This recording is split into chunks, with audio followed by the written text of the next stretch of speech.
Okay. So, ఈరోజు మనము శ్రీమద్ భాగవతం 6వ స్కందంలో 14వ అధ్యాయం మొదలుపెడుతున్నాము. 1-26వ శ్లోకం వరకు చర్చించుకోవడానికి ప్రయత్నిద్దామంట.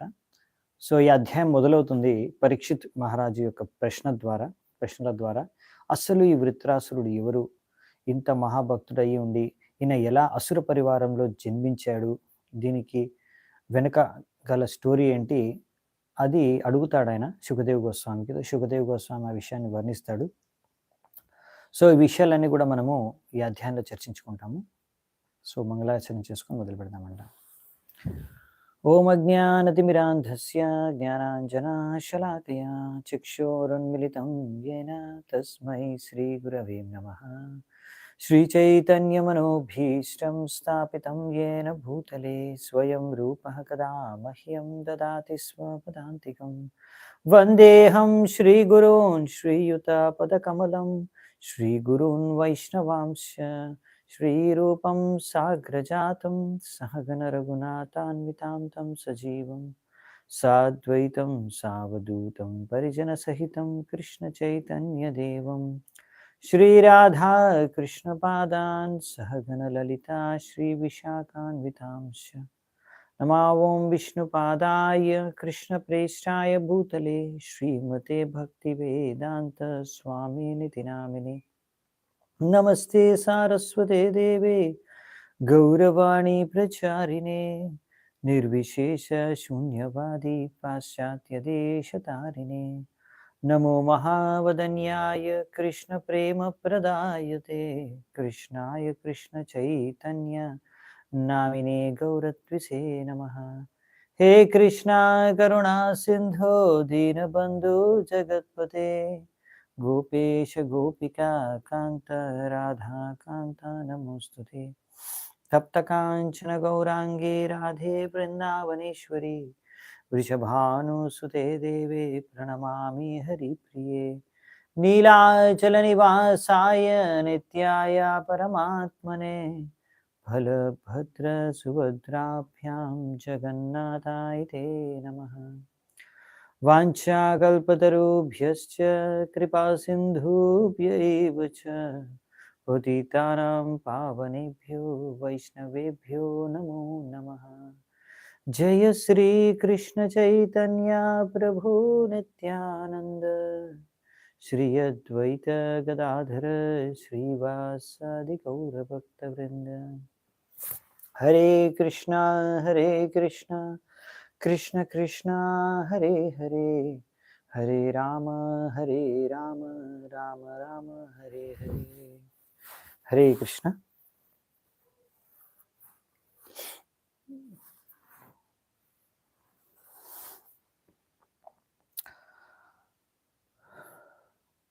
సో,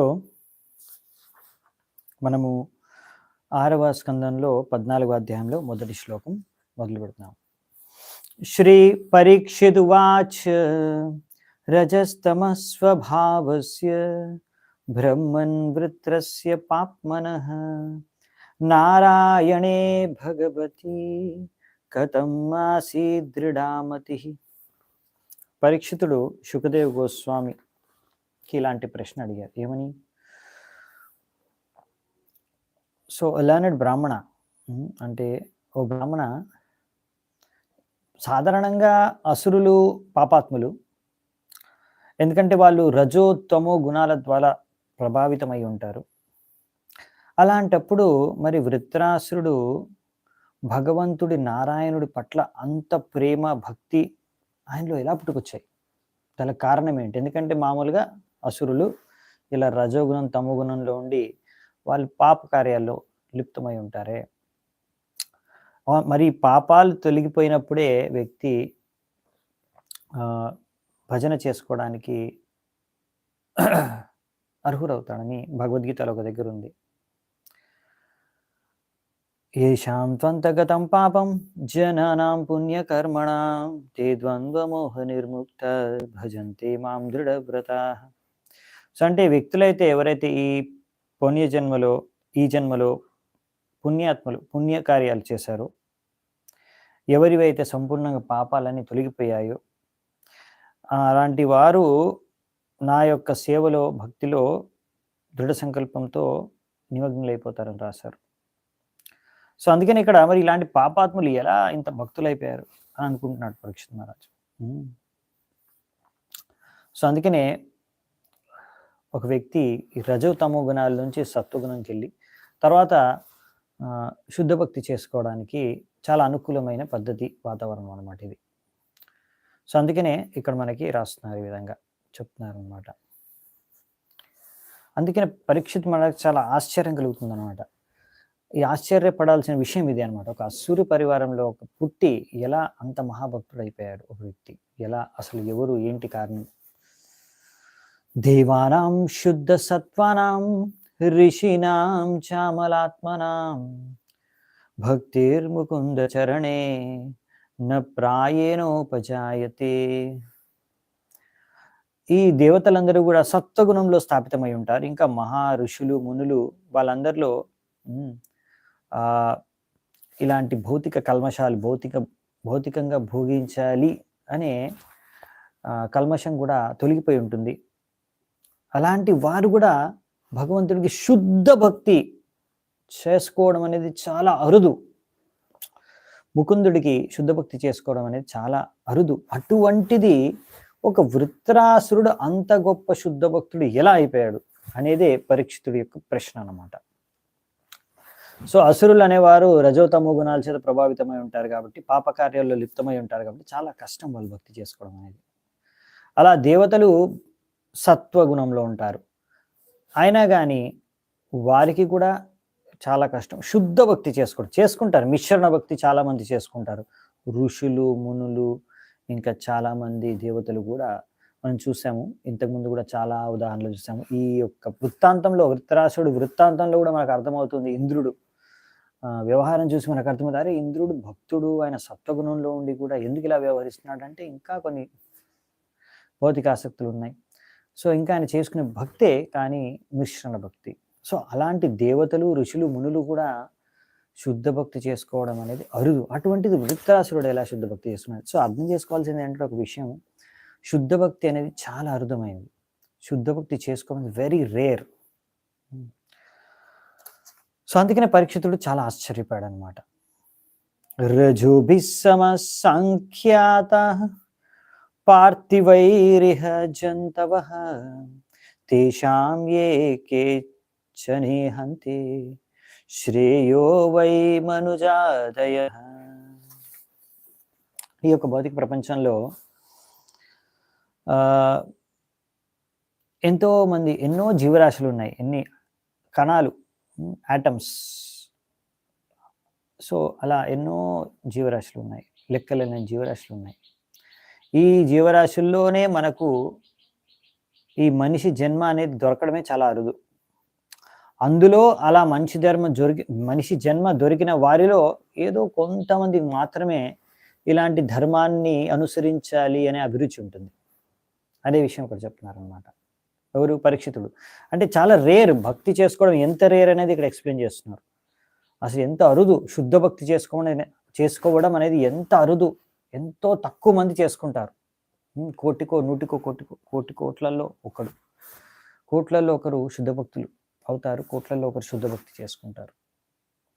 సో అందుకనే ఎంత అరుదు, అంత అరుదమైన శుద్ధ భక్తి ఎలా ఈ విత్రాసుడు చేసుకున్నాడు, శుద్ధ భక్తుడు ఎలా అయ్యాడు? అందుకే ఆయన యొక్క ఈ విషయాన్ని, రహస్యాన్ని తెలుసుకోవాలనుకుంటున్నాడు పరీక్షితుడు. ప్రాయో ముముక్షవస్తేషాం కేచనైవ ద్విజోత్తమ ముముక్షూణాం సహస్రేషు కశ్చిన్ముచ్యేత సిద్ధ్యతి. ఓ బ్రాహ్మణుల్లో శ్రేష్ఠుడైన శుకదేవ్ గోస్వామి, ఎంతో మంది ఎవరైతే ధర్మాన్ని అనుసరిస్తారో అందులో కూడా చాలా మంది ధర్మ, అర్థ, కామ, మోక్షాన్ని కోరుకునే వాళ్ళు, ఈ భౌతిక ప్రపంచం నుంచి ముక్తిని కోరుకునే వాళ్ళే చాలా తక్కువ. చాలా మంది ధర్మాన్ని అనుసరించేది ఎందుకు, ఏదో కొంచెం లాభం వస్తుంది, ఈ ధర్మం చేసుకుంటే మనకి లాభం వస్తుంది, డబ్బులు వస్తాయి అనే రకరకాల ఇచ్చలు మనం పూర్తి చేసుకోవచ్చు దాని ద్వారా అనే కోరికలతో వాళ్ళు ధర్మాన్ని కూడా అనుసరిస్తుంటారు. చాలా తక్కువ మంది ముక్తి పొందాలనే విషయం ఆలోచించి అదే లక్ష్యంగా భక్తి లేకపోతే అదే లక్ష్యంగా ఈ ధర్మాన్ని అనుసరించే వాళ్ళు చాలా తక్కువ. అలా ఎంతో వేలాది మందిలో ఎవరైతే ఈ ముక్తిని కోరుకొని ప్రయాసిస్తున్నారో అందులో ఎవడికో ఒక్కడికి ముక్తి లభిస్తుంది.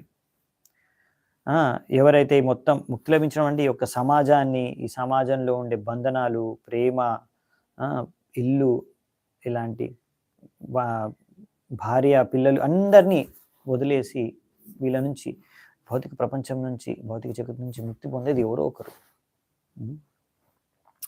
అలా ఎంతో మంది ముక్తి పొందిన వ్యక్తుల్లో, వేలాది ముక్త జీవుల్లో ఎవరో ఒకరు అసలు ముక్తి యొక్క అసలైన అర్థం చేసుకునేవారు చాలా అరుదు. అవునా? సో ఇది చెప్తారన్నమాట, ముక్తి పొందడమే అరుదు చాలా. సో అందుకని ఇక్కడ చాలా రకాల వ్యక్తులు ఉంటారు. కర్మి, జ్ఞాని, యోగి, భక్త. భక్త అనేది చాలా అరుదు, అందులో శుద్ధ భక్తి ఇంకా అరుదు. కర్మీలు సాధారణంగా అందరూ కర్మీలే. అందరూ రకరకాల కర్మలు చేసుకుంటున్నారు, ఏదో ఆశించి ఇది దొరుకుతుంది, అది లభిస్తుందని కర్మ చేసుకుంటూ ఉంటారు, రకరకాల కార్యాలు చేసుకుంటుంటారు. జ్ఞానులు వాళ్ళకి కొంచెం జ్ఞానం, కొంతమంది వస్తారు జ్ఞానం, భగవద్గీత, భాగవతం కూడా చదివేస్తుంటారు, మొత్తం శ్లోకాలన్నీ మెమరైజ్ చేస్తారు, అన్నిటి మీనింగ్ కూడా బాగా తెలుసు. కానీ జ్ఞాని అనమాట, జ్ఞానం వచ్చింది కానీ భక్తి చేసుకోరు, అనుసరించరేమి, జీవితంలో ఏం పాటించరు, ఏవి ఆచరించరు అనమాట భగవద్గీతలో చెప్పిన నిజ జీవితంలో. కానీ అన్ని విషయాల యొక్క జ్ఞానం ఉందన్నమాట. సో అలా అన్ని విషయాల జ్ఞానాన్ని సేకరిస్తారు కానీ జీవితంలో భక్తిని మాత్రం అనుసరించరండి, భక్తి చేసుకోరు. సో అలాంటి జ్ఞానులు కూడా ఉంటారు. ఇంకా రకరకాల జ్ఞానులు ఉంటారు, చాలా వెరైటీస్ ఉన్నాయి. నెక్స్ట్ యోగి, వాళ్ళు అష్టాంగ యోగ, రకరకాల యోగ సాధన చేసి రకరకాల సిద్ధులు పొందుతారు, లేకపోతే మ్యాక్సిమం ఒక ముక్తిని పొందగలరు, లేకపోతే పరమాత్మను దర్శించుకోగలరు. కానీ భగవంతుడికి భక్తి చేసుకునేది భక్తులు, భగవంతుడికి సేవ చేసుకునేది భక్తులు చాలా అరుదు అటువంటి వారు. ఈ జ్ఞాని, కర్మి అంటే ఎప్పుడు ఆనందంగా ఉండాలి ఈ ప్రపంచంలో, లేకపోతే స్వర్గానికి వెళ్ళి భౌతిక ప్రపంచంలో ఎప్పుడు ఎలా ఆనందంగా ఉండడానికి ఏం కార్యాలు చేయాలో అవి చేస్తాడు, అది కర్మి. అదే జ్ఞాని అయితే, అంటే కర్మి అంటే ఆనందంగా ఉండాలి, అన్ని కంఫర్ట్స్ కావాలి, దానికి ఏం కావాలో అలా కష్టపడతారు. చాలామంది కష్టపడేది అలాగే కదా, మంచి ఇల్లు ఉండాలి, మంచి బిల్డింగ్, మంచి బంగ్లా ఉండాలి, మంచి వెహికల్ ఉండాలి, మంచి గాడి ఉండాలి, సో మంచి కారు ఉండాలి, లేకపోతే మంచి ఉద్యోగం ఉండాలి, మంచి ఇలా అన్ని భౌతికంగా అన్ని రకాల సువిధలు, ఫెసిలిటీస్, కంఫర్ట్స్, వీటి కోసం బాగా కష్టపడతారు. ఒక మామూలు ఇల్లు ఉంది సరిపోదు మనకి, వేరే వాళ్ళందరూ మంచి మంచి పెద్ద పెద్ద ఇంట్లలో ఉన్నారు, నాకు అలా పెద్ద ఇంట్లో ఉండాలి, కాబట్టి దానికి ఎంత కష్టపడాలంటే అంత కష్టపడతాను. భగవద్గీత, భాగవతం క్లాస్కి రండి, టెంపుల్కి రండి అంటే మాకు టైం లేదు, ఎందుకు, ఇప్పుడు ఈ ఇల్లు సరిపోదు మాకు, మా వాళ్ళందరూ, మా చుట్టాలందరూ ఇల్లు పెద్ద పెద్దగా ఉన్నాయి, నేను ఎలాగో ముసలోడిని అయిపోయాను కాబట్టి నా కొడుకు కూతురు ఎవరుంటే వాళ్ళతో బాగా కష్టపడించాల్సింది, వాళ్ళు కష్టపడాలంతే. సో వాళ్ళు కష్టపడి అలా పెద్ద ఇల్లు కట్టాలి, అదే లక్ష్యం అనమాట. సో వాళ్ళ జీవితం నాశనం చేసుకున్నారు, ఇప్పుడు వాళ్ళ పిల్లల జీవితం కూడా నాశనం చేస్తున్నారు అనమాట. సో మొత్తం జీవితాంతం అంతా కష్టపడి ఇల్లు కట్టినంత చచ్చిపోతారు అనమాట. సో ఇల్లు వాళ్ళ వెనకాల రాదు, సో వాళ్ళు ఎంత భక్తి చేసుకున్నారు అదే వచ్చేది వెనకాల మిమ్మల్ని రక్షించేది. సో ఇల్లు మిమ్మల్ని రక్షించదు, ఈ డబ్బు మిమ్మల్ని రక్షించదు, ఈ విషయాన్ని మర్చిపోతారు అనమాట. ఎందుకంటే భక్తి అనేది అర్థం చేసుకున్న వాళ్ళు చాలా తక్కువ. సో అందుకనే కొంతమంది ఇలా భగవంతుడి దగ్గర కూడా వెళ్తారనమాట, ఇలాంటి కర్మిలు, ఇలాంటి కోరికలు తీర్చుకోవడానికి. మంచి ఉద్యోగం రావాలి, వివాహం అయిపోవాలి, పెద్ద ఇల్లు కొట్టుకోవాలి, ఇలా ఎన్నో ఆశలు, కోరికలు తీర్చుకోవడానికి కూడా భగవంతుడి దగ్గరికి వెళ్తారు. కానీ అది భక్తి కాదు, అర్థం చేసుకోరు వాళ్ళు. వాళ్ళు అనుకుంటారు ఇదే మేము మహాభక్తులం, మేము భగవంతుడి దగ్గరికి వెళ్ళాం అని అనుకుంటారు. కానీ యాక్చువల్లీ ఇదేంటంటే కర్మి మెంటాలిటీ అనమాట. ఇంకా భౌతికంగా ఎలా ఆనందంగా ఇక్కడ బతకాలి ఈ భౌతిక ప్రపంచంలో, దానికోసం ఎంతైనా కష్టపడడానికి రెడీ అనమాట. సో అలాంటి వాళ్ళని కర్మి అంటారు. నెక్స్ట్ జ్ఞాని వచ్చేసి, ఇక్కడ వాళ్ళు ముక్తిని ఆశించవచ్చు, కానీ వీళ్ళ ముక్తి చాలా మటుకు వాళ్ళు ఆశించేది ముఖ్యంగా ఏంటంటే, ఎందుకు ముక్తి అంటే, ఇక్కడ చాలా కష్టాలు ఉన్నాయి, ఇన్ని కష్టాలు, ఇన్ని దుఃఖాలు ఎవరు భోగిస్తారు, దీని నుంచి ఎలాగైనా మాకు ముక్తి కావాలి. సో ఈ విధంగా సరైన జ్ఞానాన్ని దాన్ని ఈ జ్ఞానాన్ని పొందుతారు. ఇది అసలైన జీవితం కాదు, ఇది శాశ్వతమైన జీవితం కాదు, ఇక్కడ జీవించకూడదు, ఇక్కడ నుంచి ముక్తి పొందాలి అనే జ్ఞానాన్ని పొంది దానికోసం ముక్తి పొందాలని ప్రయత్నిస్తూ ఉంటారు. అందులో ఎవరో ఒకరు యాక్చువల్లీ ముక్తిని లభిస్తుంది వాళ్ళకి. సో సో అలాంటి ముక్తి లభించిన వాళ్ళందరూ ఇంకా భౌతిక ఆసక్తులు, ఇక్కడ బంధనాలన్నీ తెంచుకొని వెళ్ళిపోతారు. కానీ అందులోంచి అన్ని సమాజాన్ని వదిలేసి వాళ్ళు జ్ఞానాన్ని తపస్సు చేసుకోవడానికి వనాలకు ఎక్కడికో వెళ్ళిపోతారు. వనాలకు వెళ్ళిపోతారు వానప్రస్థికి. తద్వారా అందులో ఎవరో ఒకరు అసలు సన్యాసి అవ్వాలి అనే విషయాన్ని ఆలోచించి సన్యాసం తీసుకుంటారు. అందులో చాలా తక్కువ మంది. సో వానప్రస్థ వెళ్ళేదే చాలా తక్కువ మంది. ఆ వానప్రస్థ వెళ్ళే దాంట్లో కూడా చాలా తక్కువ మంది సన్యాసం తీసుకుంటామని ప్రభుపాద వారు రాస్తున్నారు. సో ఇది అందుకని ఇక్కడ పరీక్షిత్ మహారాజ్ చెప్తుండే ఎంత అరుదు. ముక్తానామపి సిద్ధానాం నారాయణ పరాయణ సుదుర్లభ ప్రశాంతాత్మ కోటిష్వపి మహామునే. సో ఇక్కడ ముక్తానామపి సిద్ధానాం చాలా ఇంపార్టెంట్ శ్లోకం ఇక్కడ చెప్పారనమాట. కోటిష్వపి మహామునే. చూసారా, ఓ మహాముని, ఎంతో కోటి మనుషుల మధ్యలో ఎవరైతే ముక్తిలో ఆల్రెడీ ముక్తి పొందేశారు, ఇంకా సంపూర్ణమైన జ్ఞానం ఉంది, అలాంటి ముక్తానామపి సిద్ధానాం, అలా ఎంతో సిద్ధులు ముక్తులు కోట్లాది మందిలో ఎవడో ఒక్కడు నారాయణ పరాయణ, భగవంతుడు నారాయణుడు, భగవంతుడు కృష్ణుడు యొక్క భక్తుడిగా మారతాడు. అవునా? నారాయణ పరాయణ అంటే ఎప్పుడు భగవంతుడిని ఆరాధించుకునే వ్యక్తి. అలాంటి వ్యక్తి ఎంతో మంది కోటిష్వపి మహామునే సుదుర్లభ ప్రశాంతాత్మ, అతనే ప్రశాంతమైన ఆత్మ. అంటే ఏ భౌతిక చీకు చింత ఏమి లేని వ్యక్తి అన్నమాట, ప్రశాంతంగా ఉండే వ్యక్తి. అలాంటి వ్యక్తి ఎంతో అరుదు అని చెప్తున్నారు ఇక్కడ. ఎవరు? పరీక్షితుడు. సో ఇక్కడ చెప్పేది ఏంటంటే, విషయం ఏంటంటే, పరీక్షితుడు మళ్ళీ ఎందుకు ఆయనకు అంత ఆశ్చర్యం కలిగిందంటే ఎంత అరుదు. ఇది చాలా ఇంపార్టెంట్ అర్థం చేసుకోవడం. చాలా మందికి అర్థం కాదు. మనకు ఫ్రీగా భక్తి దొరికిపోతుంది కాబట్టి మనం చీప్గా తీసుకుంటాం అప్పుడప్పుడు. హరే కృష్ణ మహామంత్రం ఫ్రీగా దొరికింది కదా, ఏం డబ్బులు కట్టాల్సిన అవసరం లేదు. మనకి ఏం డబ్బులు కట్టకుండానే మనకు హరే కృష్ణ మహామంత్రం వచ్చేసింది, దొరికేసింది, ఎవరో ఫ్రీగా ఇచ్చేసారు మనకి. సో ఈ జపం చేసుకోవడం అనేది మనం అప్పుడప్పుడు చీప్గా తీసుకుంటాం. కానీ అన్నిటికన్నా ముఖ్యమైనది ఇది. హరే కృష్ణ మహామంత్రం జపం చేయడం, భగవంతుడికి భక్తి చేసుకోవడం, హరినామ సంకీర్తనం చేయడం, ప్రచారం చేయడం, సేవ చేయడం, ఇది అన్నిటికన్నా ఉన్నతమైనవి కార్యాలు ఇవి. సో అందుకనే ఇక్కడ అర్థం చేసుకోవడం ఫస్ట్ ఇంపార్టెంట్. పరీక్షితుడికి ఆ విషయం తెలుసు. అందుకే ఎప్పుడైతే ఆయనకి 7 రోజుల్లో నువ్వు చస్తామని తెలవగానే వెంటనే అన్ని వదిలేసి డైరెక్ట్ భక్తి చేసుకున్నాను. ఎందుకంటే నాకు తెలుసు ఇది అన్నిటికన్నా ముఖ్యమైనది, ఇది అసలైన సంపద. సో అందుకనే మనం ఈ విషయాన్ని అర్థం చేసుకోవాలన్నమాట. మన జీవితంలో మనం అర్థం చేసుకోవాల్సింది ఏంటంటే, ఎంత సమయం వీలైతే అంత సమయం భగవంతుడికి భక్తి చేసుకోవడానికి, భగవంతుడికి సేవ చేసుకోవడానికి, ప్రచారం చేసుకోవడానికి, సాధన చేసుకోవడానికి, శ్రవణం, కీర్తనం, ఈ విషయాలకి నవవిధ భక్తికి మనము సమయం కేటాయించాలి. మిగతా అన్నీ కూడా ఇవి చేసుకోవడం కోసమే. మనం మిగతా చేసే కార్యాలన్నీ కూడా ఎందుకు అంటే మనం బాగా భక్తి చేసుకోవడం కోసమే.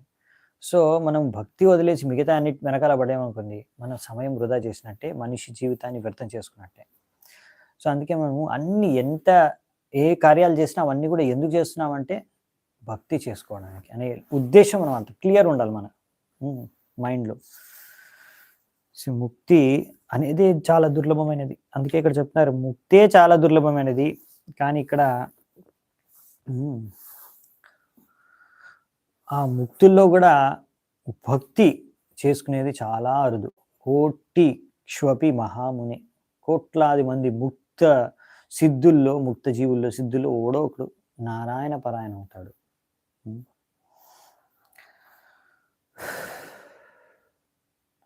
అందుకనే చాలా మంది ప్రయత్నిస్తారు, ముక్తి పొందడానికి ప్రయత్నించే కార్యక్రమంలో జనాలు సన్యాసం కూడా తీసుకుంటారు. అవునా? సన్యాసం తీసుకుంటారు ముక్తి పొందాలనే ఉద్దేశంతో. చూడండి, వర్ణాశ్రమంలో ఉన్నారంటే ఇంకా బ్రహ్మచారి కానీ, గృహస్థ కానీ, వానప్రస్థ కానీ, సన్యాసి కానీ, అంటే మనం భక్తి మార్గంలో రాని వాళ్ళ గురించి చెప్పుకుంటున్నాము. వాళ్ళందరూ ముక్తజీవులు కాదు. భక్తి మార్గంకి వచ్చారంటే వాళ్ళు శుద్ధ భక్తి చేసుకుంటున్నారంటే వాళ్ళు జీవించి ఉండి ఏ కులమతమైనా సరే, ఏ వర్ణాశ్రమంలో ఉన్నా సరే, ఒకవేళ వారు శుద్ధ భక్తి చేసుకుంటే మాత్రం వాళ్ళు ముక్త జీవితో సమానం. వాళ్ళు ఆల్రెడీ ముక్త జీవులు. ఆ విషయాలు మనకి రూప గోస్వామి పాద్ వారు భక్తరసామృత సింధులో ఆల్రెడీ చెప్పేశారు. ప్రభుపాల్ వారు ఎన్నోసార్లు తాత్పర్యాలు రాశారు. రైట్. కానీ ఇక్కడ మామూలుగా వర్ణాశ్రమ సిస్టంలో ఒకరు సన్యాసం తీసుకుంటారు, ఎందుకంటే ముక్తి పొందాలనే ఉద్దేశంతో. ఆ స్టేజ్ వరకు కూడా వెళ్ళేది చాలా తక్కువ మంది. కానీ ఇంకా ఎన్నో రకాల లోపాలు ఉండడం కారణంగా మళ్ళీ వాళ్ళు సన్యాసం తీసుకొని కూడా కొంతమంది సన్యాసులు కూడా మళ్ళీ స్త్రీల పట్ల ఆసక్తి పొంది వాళ్ళ పట్ల ఆకర్షితులైపోయి స్త్రీల పట్ల మళ్ళీ వాళ్ళు వివాహం చేసుకుంటారు, లేకపోతే వాళ్ళతో అక్రమ సంబంధాలు పెట్టుకుంటారు, లేకపోతే మళ్ళీ భౌతిక కార్యాల్లో లిప్తమైపోతారు, లేకపోతే కొంతమంది సమాజ సేవ, సోషల్ వర్క్లో మునిగిపోతారనమాట. అలా సన్యాసం తీసుకొని కూడా కొంతమంది సోషల్ వర్క్, అందుకనే ప్రభుపాదుల వారు అది సన్యాసి యొక్క కార్యక్రమం కాదనమాట. సో మనం చేయాల్సింది భక్తులుగా ఎవరైనా సరే, మనం ఏ వర్ణ ఆశ్రమంలో ఉన్నా సరే, మనం భక్తి చేస్తున్నాం కాబట్టి మనం చేయాల్సింది ఏంటంటే భక్తి కార్యాలు. ఓకే, సో అందుకనే ఈ జ్ఞాని, యోగి, కర్మి వీళ్ళల్లో యాక్చువల్లీ భక్తి లేదు.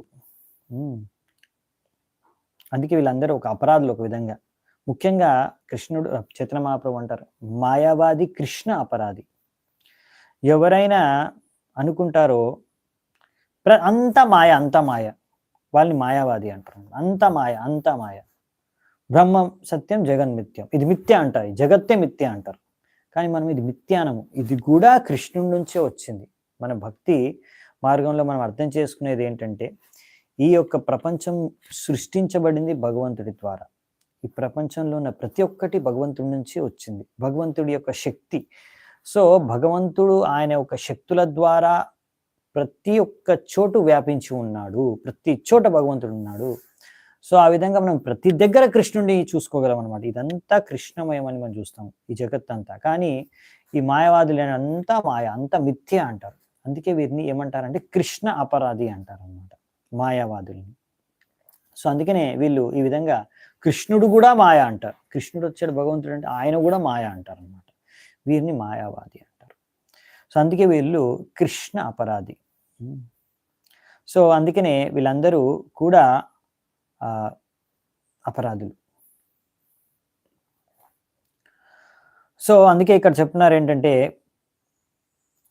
ఒకవేళ ఎవరైనా సరే, ఒకవేళ నారాయణ పరాయణ అయ్యారనుకోండి, భగవంతుడి యొక్క భక్తుడిగా, కృష్ణ భక్తులుగా, నారాయణుడి యొక్క భక్తులుగా మారారనుకోండి ఎవరైనా, అతను జీవన ముక్తుడి కన్నా కూడా శ్రేష్టమైన వ్యక్తి.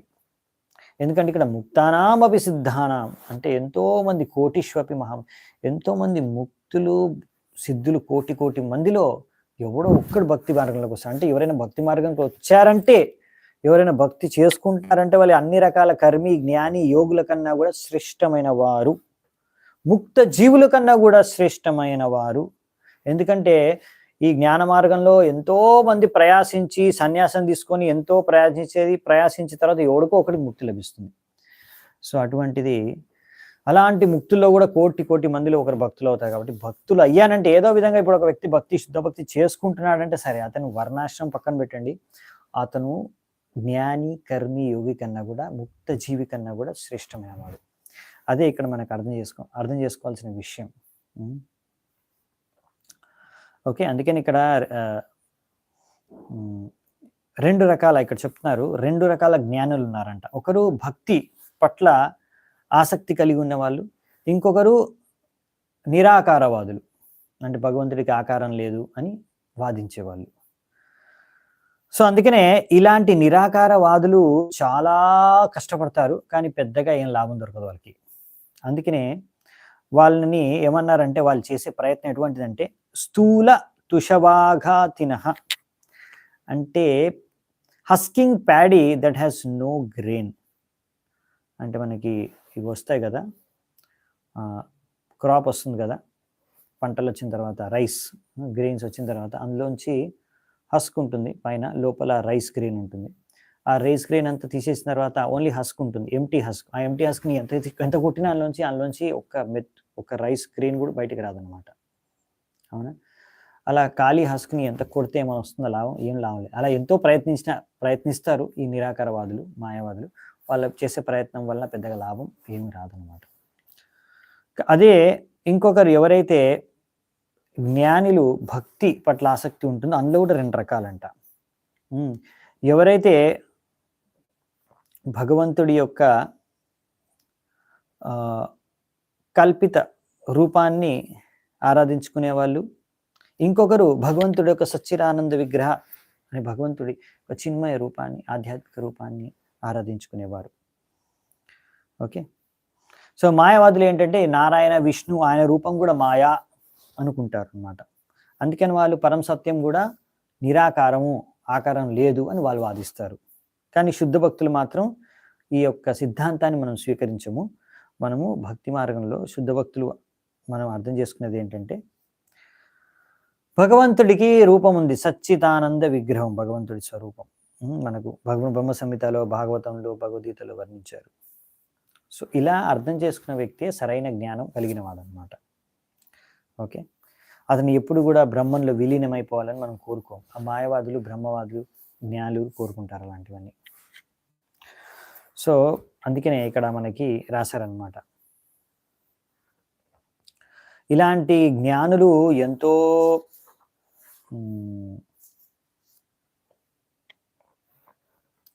జ్ఞానం సంపాదించుకున్న వాళ్ళు ఎప్పుడు భగవంతుడి భక్తులుగా మారలేరు ఆ జ్ఞానం ద్వారా. ఏన్యరవిందా విముక్తమానినస్త్వయ్యస్తభావాద విశుద్ధ బుద్ధయా రూహ్యకృచ్ఛ్రేణ పరం పదం తత పతంత్యదో నాదృతయుష్మదాంగయ. అందుకే వాళ్ళు ఎన్నో తపస్సులు చేసి బ్రహ్మన్ స్థాయికి, బ్రహ్మన్ ముక్తి లభించే స్థాయికి వెళ్ళినా కానీ మళ్ళీ వాళ్ళు తిరిగి పతనమైపోతారు, తిరిగి మళ్ళీ భౌతిక ప్రపంచంలో పడిపోతారు. ఎందుకంటే వాళ్ళు భగవంతుడికి పాదపద్మాలకి ఇంకా ఆరాధించుకోలేదు కనుక. అవజానాంతి మామూఢా మనుష్యం తను ఆశ్రితం పరం భావం అజానంతు మమ భూత మహేశ్వరం. సో ఇలాంటి మూర్ఖులు నేను ఇలా భగవద్ధామం నుంచి ఇక్కడికి అవతరించినప్పుడు భూమి మీద నేను కూడా మాయా అనేసి సాధారణ వ్యక్తి అనుకొని నన్ను భావిస్తారు. ఇలాంటి వాళ్ళు మూర్ఖులు అని ఇక్కడ భగవంతుడు స్వయంగా భగవద్గీతలో చెప్తున్నారు. వాళ్ళని ఏమంటారు? మూఢ. ఎవరైతే అనుకుంటారో కృష్ణుడు కూడా ఒక సాధారణ వ్యక్తి అని. సో అందుకనే ఈ విషయాలు అర్థం చేసుకోవాలన్నమాట.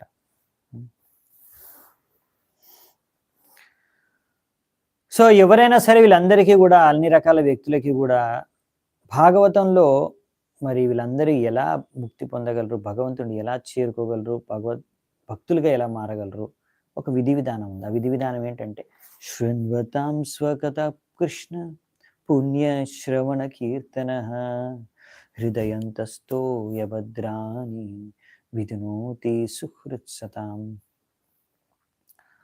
సో ఇక్కడ కృష్ణుడు ప్రతి ఒక్కరి హృదయంలో పరమాత్మ రూపంలో ఉన్నారన్నమాట.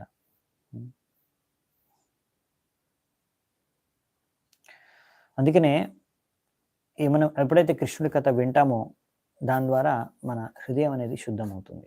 తద్వారా మన యొక్క అన్ని పాపాలు చేసే ప్రవృత్తి అంతా కూడా వెళ్ళిపోతుంది అన్నమాట. సో ఈ విధంగా ఎప్పటికైతే మన హృదయంలో ఉన్న ఈ మలినం అంతా కూడా సంపూర్ణంగా శుద్ధమవ్వదు, అప్పటి వరకు మనం శుద్ధ భక్తులం కాలేము. అందుకని ఇక్కడ చెప్పింది ఏంటంటే, ఈ యొక్క శ్లోకంలో ఈ సుదుర్లభ, చాలా అరుదు శుద్ధ భక్తులు అవ్వడం.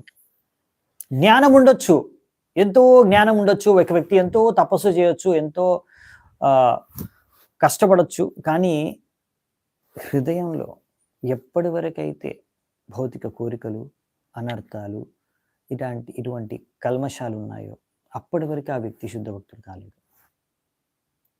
సో అందుకే చాలా అరుదు. 6వ శ్లోకం. అృతస్తు సకతం పాపః సర్వలోకోపతాపనః ఇత్తం దృఢమతిః కృష్ణ ఆసీత్ సంగ్రామ ఉల్బణే. ఆ విధంగా వృత్రాసురుడు అక్కడ యుద్ధ భూమిలో నించుని ఉన్నాడు. అప్పుడు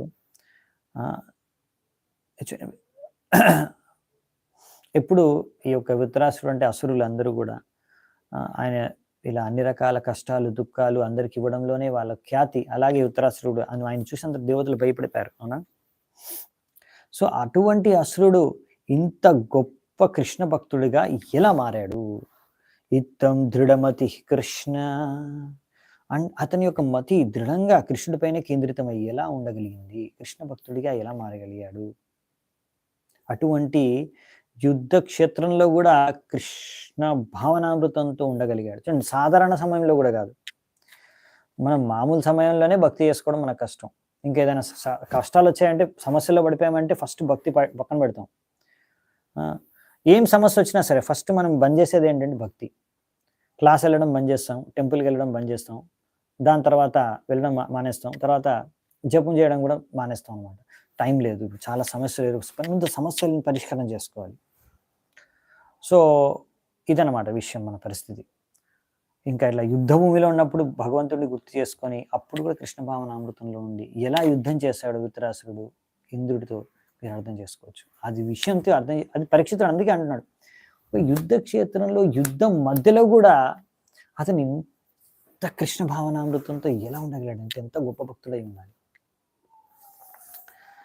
సో అందుకనే ఇంత గొప్ప భక్తుడిగా ఎలా మారాడు, దానికి గల కారణం ఏమిటి?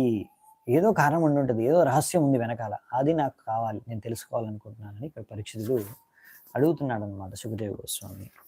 అత్ర న సంశయో భూయాన్ శ్రోతుం కౌతూహలం ప్రభో యః పౌరుషేణ సమరే సహస్రాక్షం అతోషయత్.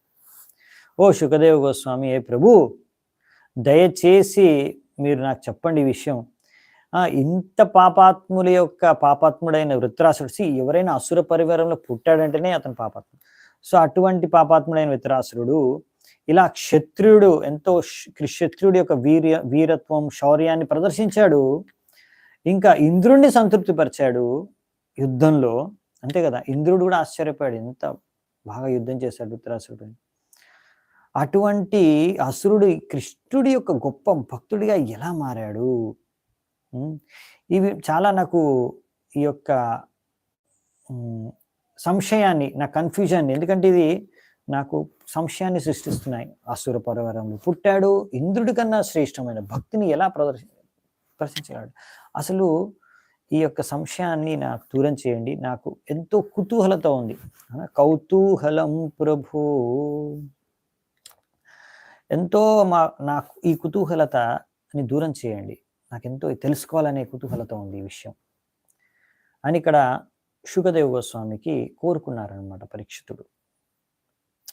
చూసారా ఎలా ఆయనకు కావాలి ఈ ప్రశ్నను తెలుసుకోవాలన్నా, ఎందుకు అలా ఎంత బాగా చక్కగా వర్ణించారు. ఈ విషయం నుంచి ఎంతో నేర్చుకోవచ్చు. మనం ఒక్కొక్కసారి క్వశ్చన్ అడుగుతాం ఎంతో గర్వంతో, అహంకారంతో. ఇంకా అనుకుంటాం మనం స్పీకరు లేకపోతే ప్రవక్త లేకపోతే గురువు నా ప్రశ్నకి జవాబు ఇవ్వాల్సిందే, ఎందుకు ఇవ్వట్లేదు, ఇలా ఎలా జరిగింది, అలా ఎలా జరిగింది అని మూడు ఉంటుంది. ప్రశ్న ఎలా అడగాలి అది నేర్చుకోవచ్చు మనం పరీక్షితుడి నుంచి. పరీక్షితుడు జస్ట్ చెప్పట్లేదు, అచ్చా నాకు ఈయన బ్యాక్ స్టోరీ చెప్పండి, ఈ యొక్క వృత్రాసురుడు గురించి కొంచెం డీటెయిల్గా వర్ణించిన, ఆయన పూర్వజన్మలు ఎవరు, లేకపోతే అసలు అలా డైరెక్ట్గా కూడా ఏదో ఆర్డర్ అయ్యట్లేదు. ఇక్కడ ఏమడుగుతున్నాడు, ఫస్ట్ అసలు ఎందుకు ఆయనకు ఆశ్చర్యం కలిగింది, అసలు ఈ ఆశ్చర్యం గల కారణం ఏంటి, దాని తర్వాత ఈయనకి ఎంత కుతూహలతో ఉంది నేర్చుకోవాలి, మీరు దయచేసి నాకు చెప్పండి, నాకు సంశయాన్ని, కన్ఫ్యూజ్ అవుతున్నాను, నాకు మీరు దయచేసి చెప్పండి. సో ఏ విధంగా ఆయన ప్రజెంట్ చేశాడు క్వశ్చన్ని మనం నేర్చుకోవచ్చు. ఇంకా మీ దగ్గర నుంచి నేను వినాలనేసి నా కోరిక అని ఇక్కడ చెప్పుకుంటున్నాను. తో శూత గోస్వామి మనకి ఇవన్నీ వర్ణిస్తున్నారు, అంటే నైమిషారణ్య ఋషులకు ఇవన్నీ కూడా వీళ్ళిద్దరి సంవాదం, పరీక్షితుడు మరియు శుకదేవ గోస్వామి యొక్క సంవాదం. శ్రీ సూత ఉవాచ పరీక్షితోత సంప్రశ్నం భగవాన్ బాదరాయణి నిశమ్యా శ్రద్ధధానస్య ప్రతినంద్య వచో బ్రవీత్. సో సూత గోస్వామి ఏమంటారంటే, ఇలా పరీక్షిత మహారాజు యొక్క ప్రశ్న ఎంతో ఇంటెలిజెంట్ క్వశ్చన్ అన్నమాట. సంప్రశ్నం అంటే సంపూర్ణమైన ప్రశ్న, పర్ఫెక్ట్ క్వశ్చన్ అన్నమాట. భగవాన్ బాదరాయణ, ఎంతో శక్తివంతమైన శుకదేవ గోస్వామిని అడిగారు. సో ఇక్కడ ఈ ఏమైనా ఇంత ఇంపార్టెంట్ క్వశ్చన్, ముఖ్యమైన ప్రశ్న, సంపూర్ణమైన ప్రశ్న, పర్ఫెక్ట్ క్వశ్చన్, ఇంటెలిజెంట్ క్వశ్చన్ విన్న తర్వాత శుకదేవ గోస్వామి ఆయన తన శిష్యుడికి ఎంతో ఆప్యాయతతో ఈ వాక్యాలని పలికాడు. చూడండి, ఇది చాలా ప్రతినంద్యా వచో బ్రవీత్ అంటే ఎంతో, అంటే ఆయన్ని ప్రశంసిస్తూ, అంటే ఎంతో మంచి ప్రశ్న అడిగావు నువ్వు, నాకు ఎంతో ఆనందం కలిగింది అని ఎంతో ఆనందంతో జవాబిస్తున్నారు అనమాట. సో ఎలా ప్రశ్న పరీక్షితుడు అడిగాడు దాని ప్రకారం ఇక్కడ టీచర్ శుకదేవ్ గోస్వామికి ఎలా ఆనందం కలిగింది ఆయనకు ఆన్సర్ చేయడానికి అనేది మనం నేర్చుకోవచ్చు. సో శుకదేవ్ గోస్వామి ఏం చెప్తున్నారంటే, శ్రీ శుక ఉవాచ శృణుస్వావహితో రాజన్ ఇతిహాసం ఇమం యతా శ్రుతం ద్వైపాయనా ముఖాన్ నారదా దేవలాదపి. ఇప్పుడు శుకదేవ్ గోస్వామి అంటారు చూడండి, చాలా ఇంపార్టెంట్. ఇక్కడ మనం స్టోరీలు చదివేసుకొని స్టోరీ తెలుసు మాకు స్టోరీ తెలుసు అని ఎగరగంతేయడం కాదు. అసలు స్టోరీ తెలుసుకోవడం కన్నా ముఖ్యమైన దాని నుంచి ఎన్నో లెసన్స్ ఉన్నాయి నేర్చుకోవడానికి, ఎన్నో శిక్షణలు ఉన్నాయి. ఇక్కడ ఎన్నో నేర్చుకోవచ్చు. చూడండి శుకదేవ్ గోస్వామి చెప్పట్లేదు ఓ నాకు తెలుసు స్టోరీ అని టక్కన చెప్పట్లేదు. ఏం చెప్తున్నాడు, ఓ రాజా నీకు తప్పకుండా ఈ యొక్క వృత్తాంతాన్ని, ఈ యొక్క హిస్టరీని, నీకు చరిత్రని నీకు చెప్తాను వృత్రాసురుడిది. ఎలాగైతే నేను వ్యాసదేవుడు, నారదముని, దేవులముని వాళ్ళ ముగ్గురు నుంచి నేను విన్నానో అదే నీకు చెప్తాను, దయచేసి విను. చాలాసార్లు ఏంటంటే టీచర్ చెప్పరు అనమాట, ఎక్కడి నుంచి చెప్తున్నారు, సోర్స్ చెప్పడు. అంటే అందరికి తెలిసిపోతుంది, అయ్యో టీచర్ చెప్పాడు అనుకో నేను ఆయన నుంచి విని మీకు చెప్తున్నాను అనేసి.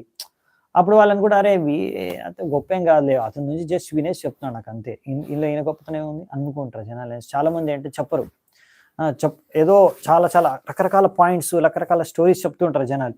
ఎక్కడి నుంచి చెప్పారో రెఫరెన్స్ చెప్పరు అనమాట కొంతమంది. ఎందుకు అంటే మరి అందరు తెలిసిపోతే ఎలా, నేను ఎక్కడి నుంచి, నా సోర్స్ ఏందో తెలిసిపోతే వాళ్ళు కూడా నాకన్నా ఎక్కువ జ్ఞానాన్ని సంపాదించుకుంటారేమో, అక్కడికి ఆ డైరెక్ట్ సోర్స్కి వెళ్ళిపోయి నా దగ్గర వినడం మానేస్తారేమో, వాళ్ళ భయం, వాళ్ళ టెన్షన్. ఇంకా మళ్ళీ నాకు అంత రెస్పెక్ట్ వాల్యూ ఇవ్వరేమో, లేకపోతే ఇంకా నా క్లాసెస్ వినడానికి అంత ఇంట్రెస్ట్ రాదేమో, ఇలాంటి ఎన్నో చెడు భావనలు ఉంటాయి అనమాట మైండ్లో. సో టీచర్లకు బాగా వెంటనే అర్థమవుతుంది నేను చెప్పిన విషయం, ఎవరైతే స్పీకర్స్, టీచర్స్ ఉంటారో. అందుకనే మనం నేర్చుకోవాల్సింది ఏంటంటే, మనం ఎప్పుడైనా చెప్పేటప్పుడు రెఫరెన్స్ చెప్పాలన్నమాట. మనం ఎన్నో పాయింట్స్ లేకపోతే ఎన్నో స్టోరీస్ ఎక్కడి నుంచో మనం చెప్తున్నాం, కానీ అవి ఎక్కడి నుంచో చెప్తున్నాం అని రెండు కారణాలు ఉన్నాయి. ఒకటి ఏంటంటే మనం చెప్పేది అన్ని కూడా పరంపరలా ఉన్నాయి అనే విషయాన్ని ఆడియన్స్కి, లేకపోతే ప్రేక్షకులకి, లేకపోతే ఎవరైతే భక్తులు ఉన్నారో, ఎవరికైతే క్లాస్ ఇస్తున్నామో వాళ్ళకి తెలుస్తుంది. ఇంకొకటి ఏంటంటే అది పరంపరలో ఉంది కాబట్టి వాళ్ళకు కూడా విశ్వాసం కలుగుతుంది, ఓ ఈ వ్యక్తి అన్నీ కూడా పరంపరల నుంచి చెప్తున్నాడు అని. ఓకే, అది చాలా ఇంపార్టెంట్ అనమాట. అంతేగాని చాలామంది బయట వాళ్ళు అయితే ముఖ్యంగా ఎప్పుడు మీకు సోర్స్ చెప్పరు.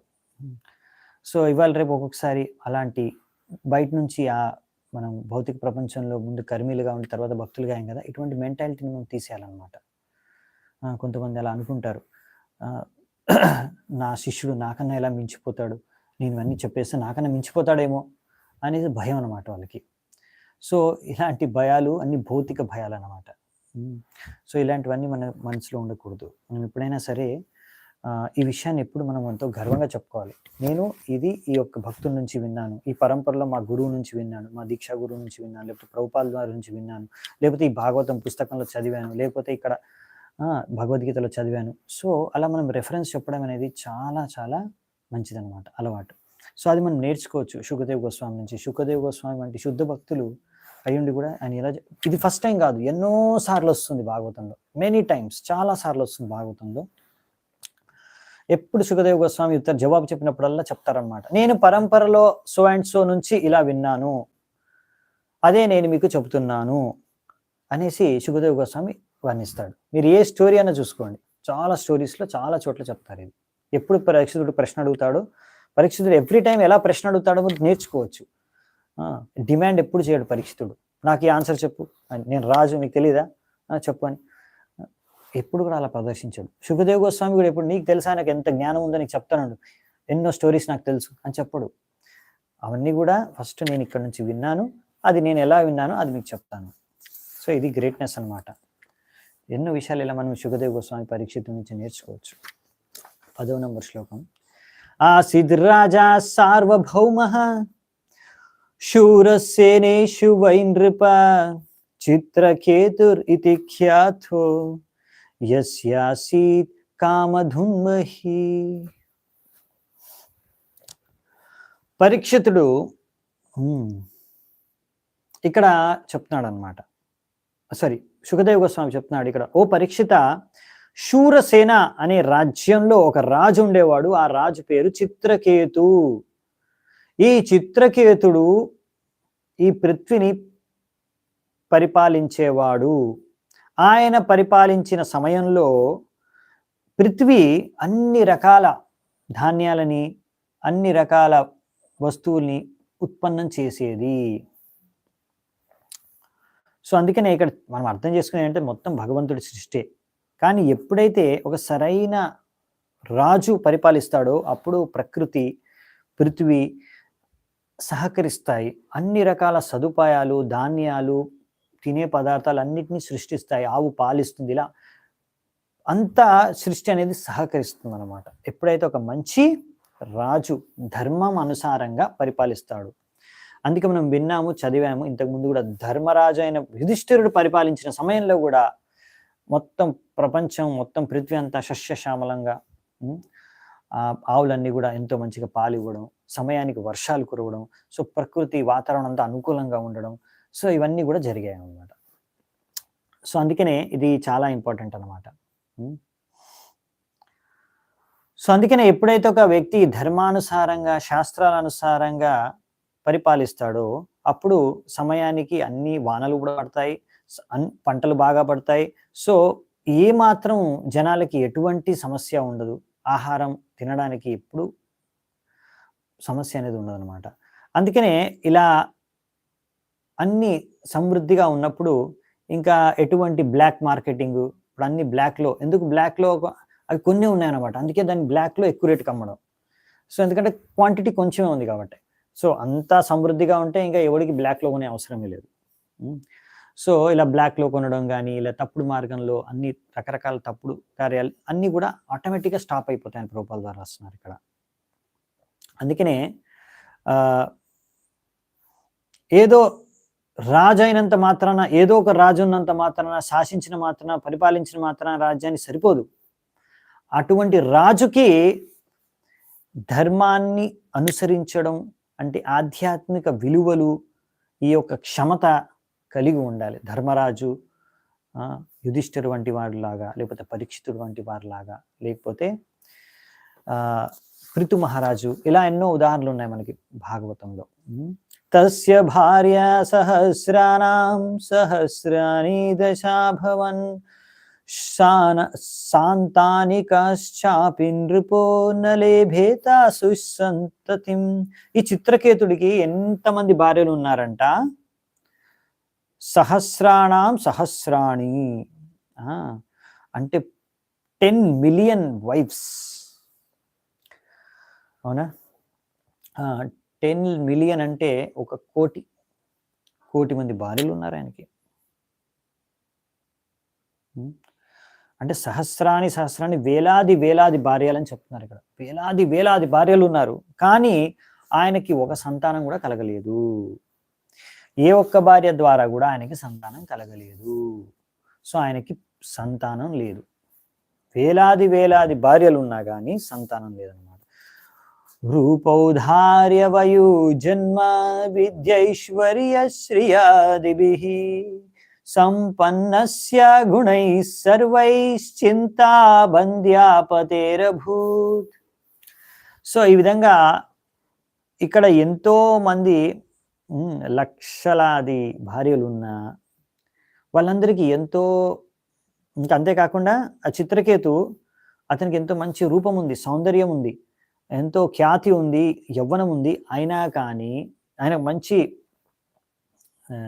విద్యావంతుడు, మంచి పరివారంలో జన్మించాడు, ఎంతో ధనము సంపత్తి ఉంది, ఐశ్వర్యం ఉంది.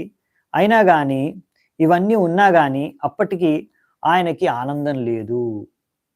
ఎందుకంటే ఆయనకు ఒక పుత్ర సంతానం లేదు. అందుకనే సంతానం లేని కారణంగా ఆయన ఎంతో బాధతో ఉన్నాడంట. సో ఇక్కడ నుంచి మనకు అర్థమవుతుంది ఏంటంటే, ఫస్ట్ చిత్రకేతు మహారాజు ఒక రాజు, ఒక రాణిని వివాహం చేసుకున్నాడు. తర్వాత సంతానం కలగలేదు, ఇంకొకరిని వివాహం చేసుకున్నాడు, అయినా సంతానం కలగలేదు. అలా ఎంతో మందిని, వేలాది వేలాది మందిని వివాహం చేసుకున్నాడు, కానీ సంతానం కలగలేదు. సో ఒక గృహస్థుడి జీవితంలో గృహస్థ life does not mean having a wife and no children. So పుత్రహీనం గృహం శూన్యం. సంతానం లేకపోతే సో గృహస్థుడికి ఇంకా శూన్యమే. సో అందుకనే సంతానం అనేది చాలా ఇంపార్టెంట్ అన్నమాట. ఒక పుత్రుడు పుట్టడం అనేది చాలా ఇంపార్టెంట్ క్షత్రియుడికి. అందుకనే వాళ్ళు చాలా వివాహాలు కూడా చేసుకునేవాళ్ళు పుత్ర సంతానం కోసం. ఒకరికన్నా ఎక్కువ మంది స్త్రీలను కూడా వివాహం చేసుకునేవారు రాజు. కానీ ఇక్కడ విషయం ఏంటంటే ఇక్కడ చిత్రకేతు వివాహం చేసుకున్నా కానీ ఎంతో మందిని ఆయనకి సంతానం కలగలేదు. నతస్య సంపద సర్వ మహిష్యో వామలోచన సార్వభౌమస్య భూశ్చేయం అభవన్ ప్రీతి హేతవో. సో ఈ విధంగా మరి వాళ్ళ రాణులందరూ కూడా ఎంతో సౌందర్యవంతులు.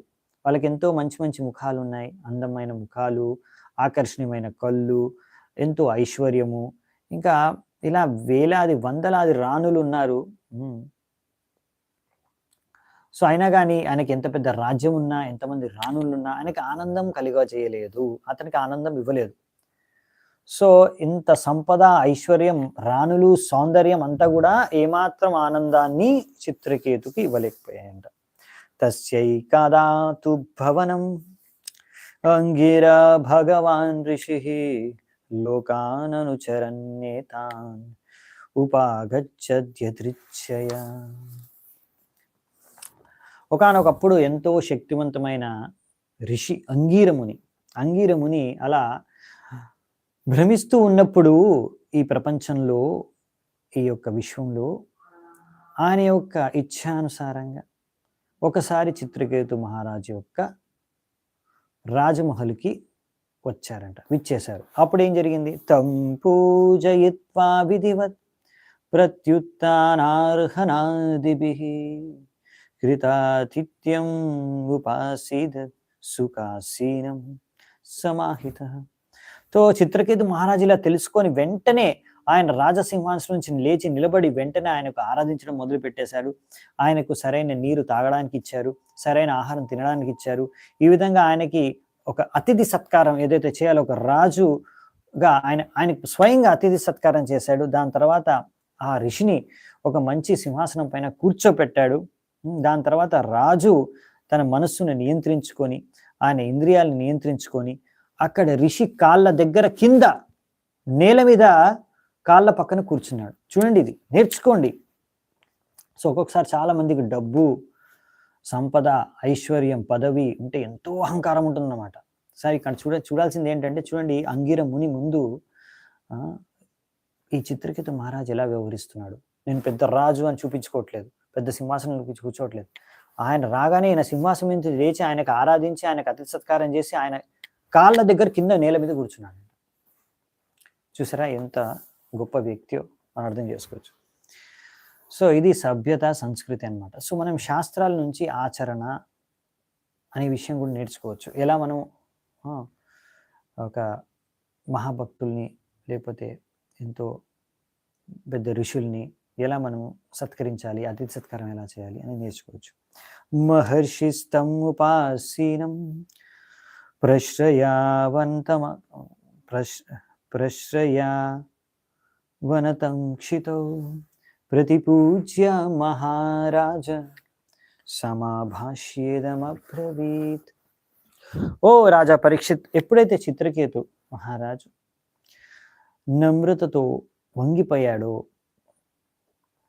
ఈ యొక్క ఋషిముని యొక్క పాదపద్మాల దగ్గర కూర్చున్నాడు, అప్పుడు ఆ ఋషి ఆయనను చూసి అంగిరముని అతని యొక్క నమ్రత, అతని యొక్క అతిథి సత్కారం పట్ల ఎంతో ప్రసన్నుడై ఆయన్ని ప్రశంసించి ఈ విధంగా మాట్లాడారు. చూసారు, ఇప్పుడు అంగిరమునికి ఆయన యొక్క వ్యవహారం చూసి, ఆచరణ చూసి ఎంతో ఆనందం కలిగింది. సో ఆయన ప్రశంసిస్తూనే మాట్లాడాడు. అంగిర ఉవాచ అపితే నామయం స్వస్తి ప్రకృతినాం తతాత్మనః యథా ప్రకృతిభిర్గుప్తః పుమాన్ రాజా చ సప్తభిః. అక్కడ ఏమన్నారంటే అంగిరముని చెప్పారంట, హే రాజా, నాకు హే రాజన్, నేను అనుకున్నది ఏంటంటే మీ యొక్క మనస్సు, నీ యొక్క శరీరం, నీ యొక్క పరివారం, నీ యొక్క సదస్యులు అందరూ కూడా కుశలమేనా అని. సో కుశల ప్రశ్నలు అడుగుతున్నారు. అంతా కుశలమే కదా ఓ రాజా? మీ యొక్క 8 రకాల సంపత్తి ప్రకృతిలో అంటే ఏవేవంటే టోటల్ మెటల్ ఎనర్జీ మొత్తం, భౌతిక శక్తి, బహిరంగ శక్తి, అహంకారము, 5 ఇంద్రియ భోగించే వస్తువులు, ఇవన్నీ కూడా సరైన స్థితిలోనే ఉన్నాయా? అంటే నీ యొక్క రాష్ట్రంలో, రాజ్యంలో. ఇలాగే అంటే ఈ యొక్క ఆత్మ వీటన్నిటిలో జీవసించే ఆత్మ అంత ఆనందంగానే ఉందా? ఎందుకంటే 7 లేకపోతే ఇంకా ఆత్మ అనేది శరీరంలో ఉండలేదు. అలాగే ఒక రాజు కూడా ఈ యొక్క 7 విషయాలు, 7 వ్యక్తులు అంటే 7 విషయాలు సరిగ్గా లేకపోతే ఆనందంగా ఉండలేడంట. 7 ఏంటివి రాజుకి? హిజ్ ఇన్‌స్ట్రక్టర్ అంటే స్వామి లేకపోతే గురువు, ఇంకా ఆయన మంత్రులు, ఇంకా ఆయన రాజ్యం, ఇంకా ఆయన ఒక రాజమహలు, ఇంకా ఆయన ఒక కోశాగారం, ట్రెజరీ, ఇంకా ఆయన యొక్క రాజసింహాసనం, ఇంకా ఆయన మిత్రులు. సో ఇవన్నీ కూడా ఆయన ఆదేశం, ఇంకా మిత్రులందరూ కూడా.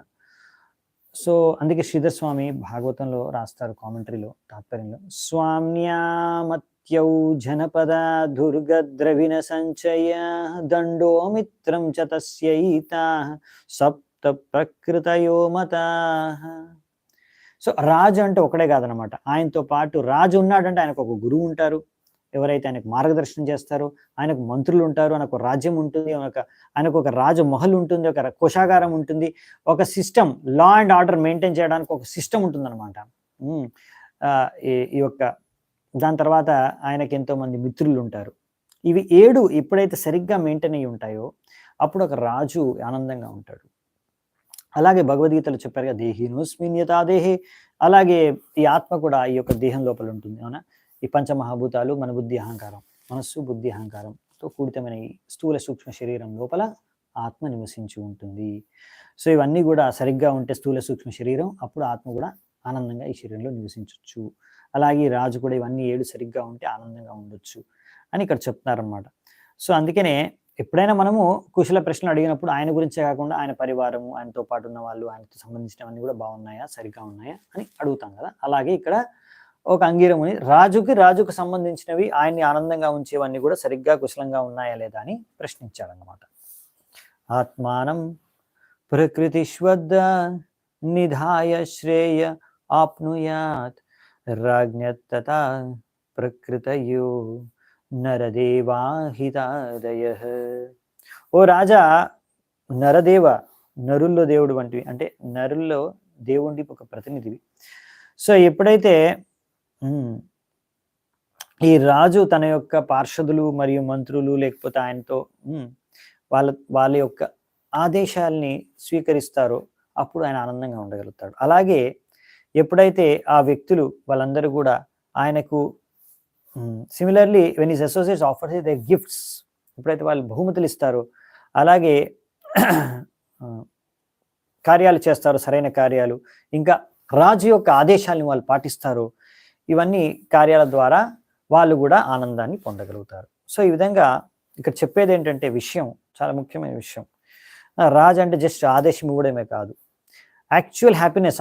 రాజు ఆనందంగా ఉండాలి అంటే ఎలా ఆనందంగా ఉండాలి అంటే, రాజు మరియు ఆయన యొక్క అనుచరులు లేకపోతే ఆయన మీద ఆధారపడి బ్రతికే వాళ్ళందరూ కూడా ఆనందంగా ఉండాలంటే జస్ట్ ఆయన ఆర్డర్లు ఇస్తే సరిపోదు.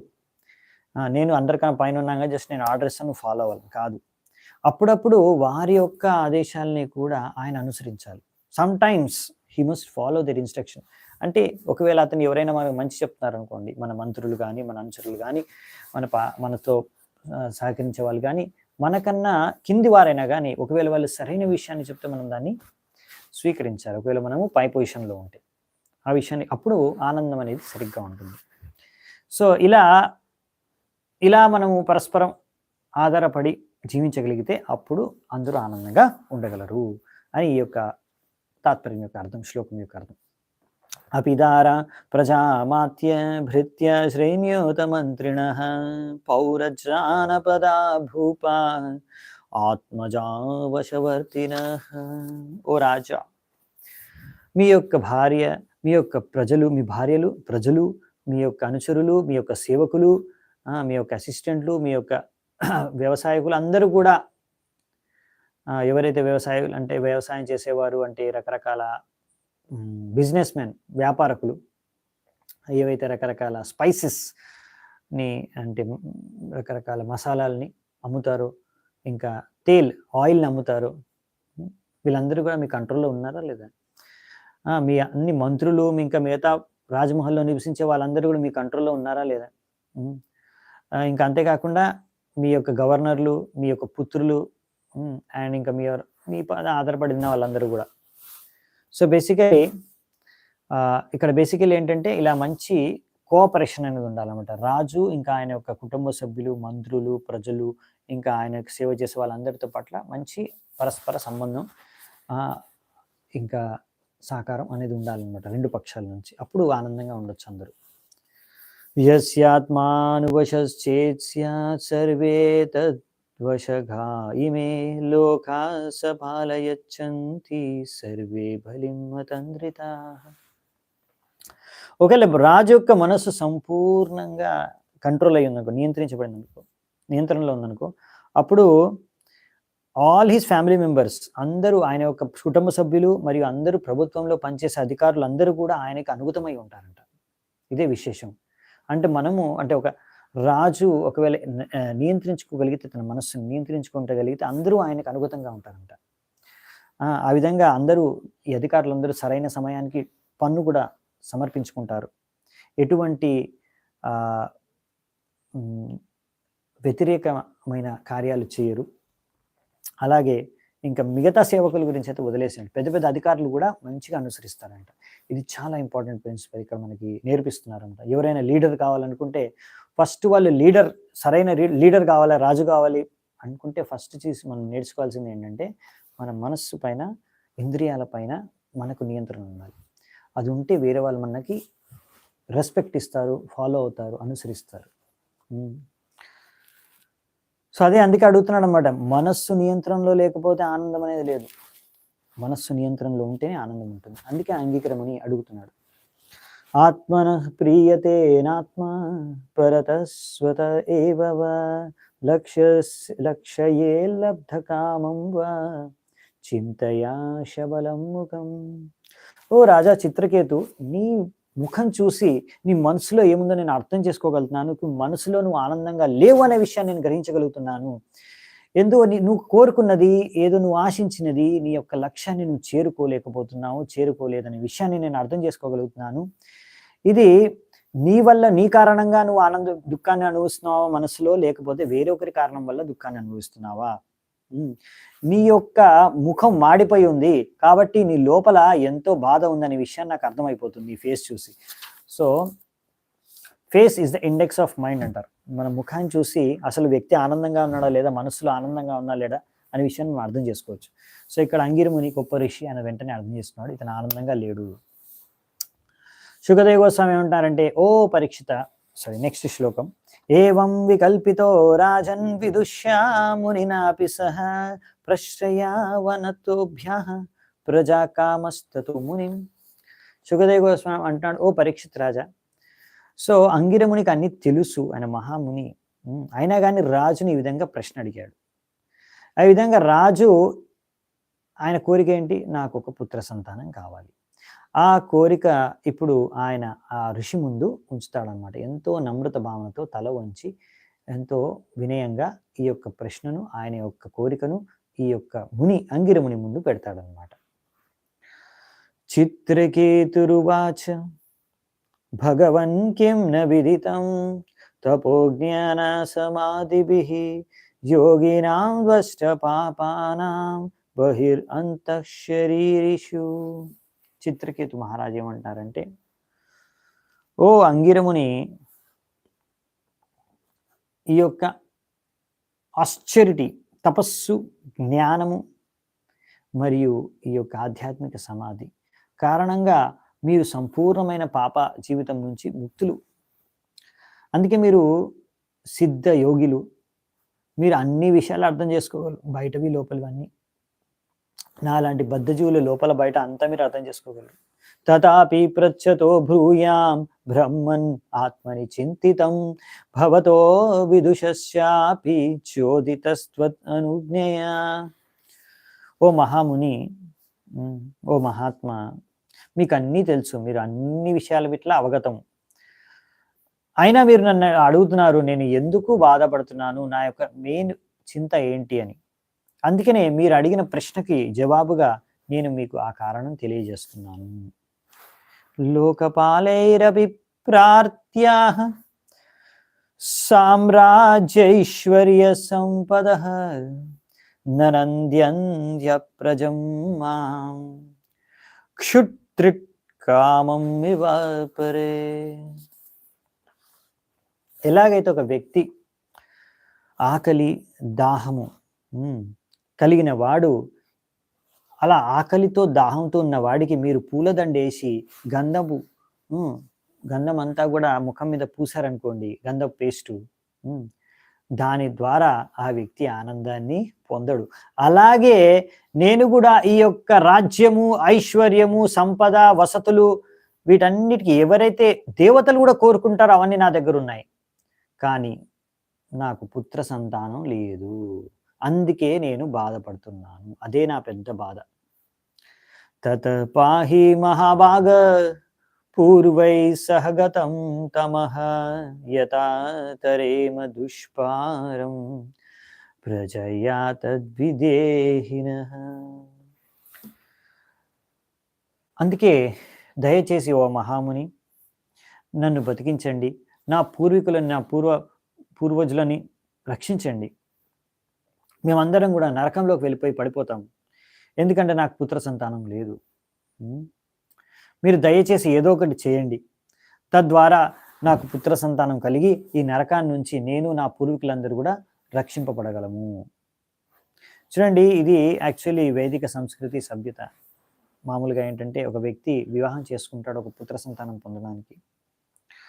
ఎందుకంటే ఈ పుత్ర సంతానం పొందితే ఆ పుత్రుడు రేపు పిండదానం చేస్తే ఆ తండ్రి యొక్క తండ్రి, ఆ తండ్రి యొక్క తండ్రి, వీళ్ళందరూ పూర్వీకులందరూ కూడా ఎక్కడైనా ఒకవేళ నరకంలో ఉంటే అక్కడి నుంచి వాళ్ళకి ముక్తి లభిస్తుంది, ఒక మంచి చోటు వాళ్ళకి నివసించడానికి లభిస్తుంది, మంచి శరీరం లభిస్తుంది. ఒకవేళ భూత ప్రేత శరీరాల్లో ఉంటే వాటి నుంచి కూడా ముక్తి లభిస్తుంది. సో అందుకనే ఈ యొక్క పుత్రుడు అనేది చాలా మంది కోరుకుంటారు, పుత్ర సంతానం. పున్నాది నరకం నుంచి రక్షించేవాడిని పుత్రుడు అంటారు. అందుకనే పుత్ర అనే పేరు వచ్చిందనమాట.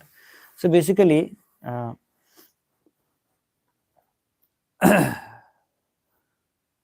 అందుకే ఏదో ఒకటి చేయండి, తద్వారా మాకు పుత్ర సంతానం కలగాలి అని కోరుకుంటున్నారు అనమాట. శ్రీ శుక ఉవాచ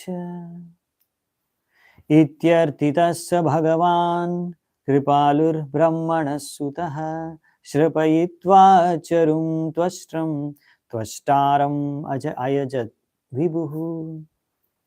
సో ఈ విధంగా చిత్రకేతు యొక్క మహారాజు యొక్క కోరిక ద్వారా అంగిర ఋషి, చూడండి, ఎవరైతే బ్రహ్మదేవుడి యొక్క మనస్సు ద్వారా జన్మించాడో ఈ అంగిరముని, ఆయన ఎంతో కృపతో ఆయన పైన చూశాడనమాట, కృప దాల్చాడు. ఇంకా ఆయన ఎంతో శక్తివంతమైన వ్యక్తి కనుక ఆయన ఒక యజ్ఞం చేసి, so who was very merciful towards him because the sage was a greatly powerful. He performed a sacrifice by offering oblations of sweet rice to Twashta. Twashta అనే దేవతకి ఆయన ఈ యొక్క పాయసాన్ని అర్పించి యజ్ఞం చేశాడంట.